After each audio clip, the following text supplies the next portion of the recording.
I'm photographer David Duchemin, and this is Vision is Better, a sometimes weekly podcast about the craft and art of photography. Welcome here. Hey, welcome back to the Vision is Better show. This week I want to talk to you about going deeper. I've been talking a little bit over the last couple of weeks about the idea of personal projects. We're very close. Then I hope the next time you see me, I will have a bit of a new setup, and I'm going to test that setup here on the Vision is Better show. And I have in mind to do a couple of episodes about personal projects. But before I do that, the last time I spoke to you, I encouraged you to tell me, hey, if you were going to do a personal project, what would that look like? And almost 50 of you left these responses telling me what that would be like, and I was completely blown away by the diversity of them. Some of them were absolutely fascinating to me, and I wish you the best of luck. However, personal projects don't come with luck. There's one thing that, actually there's several things, but there's one thing in particular that personal projects require, and that is a certain level of focus. As photographers, we very often we're a little bit, scattered. We're a little attention deficit. We photograph everything that we see. We're a little bit kind of, squirrel. And I think the best personal projects and the photographers that have the most success with personal projects are the ones that are able to focus and see their work as going deeper rather than broader. There is a certain breadth to our personal projects. Of course, you're going to want some rhythm to those personal projects, but in order to actually get them done, you're going to need to go deeper. You're going to need some discipline. You're going to need some commitment. And so here's my challenge. This is a short episode this week. Because I kind of want to talk to you a little bit about my new book, and I want to do so in a way that's not salesy. But the challenge to you is this: what would it look like? Actual, honest to God, what would it look like for you right now to say, I'm going to start that personal project, the one that you left in the comments on the last episode? What would it take for you to start that now? And I would love to hold your feet to the fire in some way on this, encourage you to start now, to begin to explore it, to begin to make your shot list. The last episode has a couple ideas about how you might approach the beginning of a personal project. And my challenge to you is to start that now, to start a personal project, to begin to explore what that would look like and to focus rather than photographing everything for the next. We're at the beginning of June now. For the next almost the beginning of June, the next 6 months of the year, what would it look like for you to actually focus on one or two things, to not photograph everything that you see, but to dial in on one or two things, whether it's, as I suggested I think in the last episode, is it a day in the life of your grandkids? What would it be like for you every week for the next 6 months to spend some time contributing to that project, actually putting it on the calendar, mark it out. If it's a time-sensitive thing, you can only shoot the project on Fridays, mark it out. Friday at this time, I'm shooting my personal project.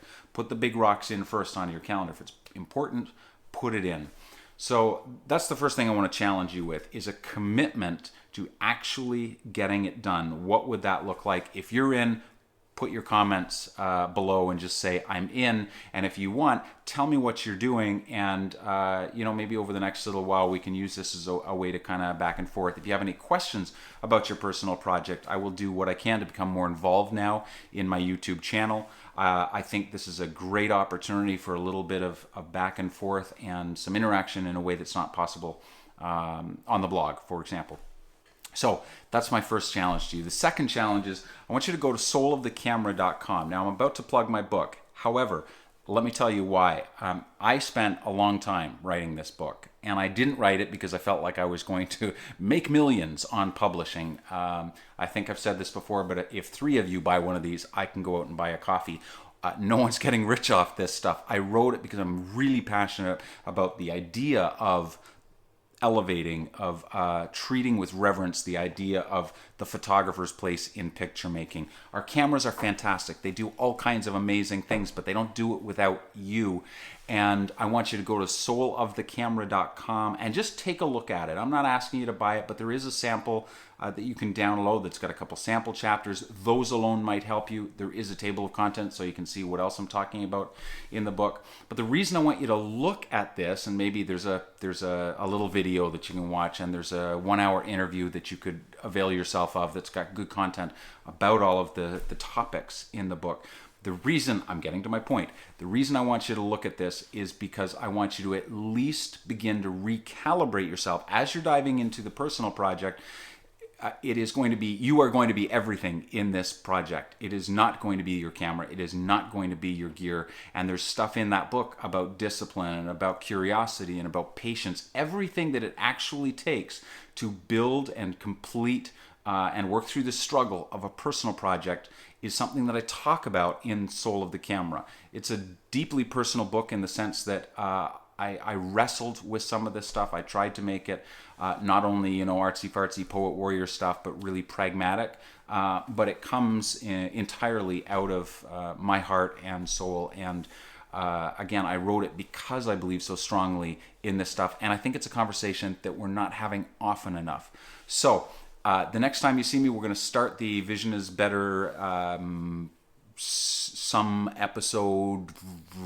We're going to do the thing about personal projects, and I'm going to steer you through some more pragmatic stuff. But before we do that, I want you to commit to doing your personal project. I want you to tell me what you're doing for your personal project. And it could be that long term we actually use this particular topic and the YouTube channel to interact with one another. And I'd really like that. So if you're in, put your comments below. Let me know that you're going to start a personal project. I am continuing a long-term, because I wouldn't ask you to do something I'm not going to do myself. I'm continuing a long-term personal project on my underwater work, specifically pelagics, all black and white. I've been having a wonderful time with this. It's been an incredible learning curve. But I'm continuing this with the intention that next year I'm going to publish a monograph on this work. So I'm hoping that I can use some of what I've learned as I've pursued this personal project to teach you about some of the things I've learned in terms of personal projects over the next couple episodes. I've talked way too long. Thanks as always for your attention. Do that personal project. Commit. It's not going to happen accidentally. None of this stuff ever just happens accidentally. You've got to start doing the project before you get it all squared away and figure everything out. So don't wait until you got it figured out before you start. Start your personal project. Let's take 6 months to a year to do it. And if you're willing to have me along for the ride, I'd like to be a part of it. We can do that in the comments below. Thanks very much. We'll see you next time. Remember, gear is good, but especially where personal projects are concerned, vision is better. We'll see you next time.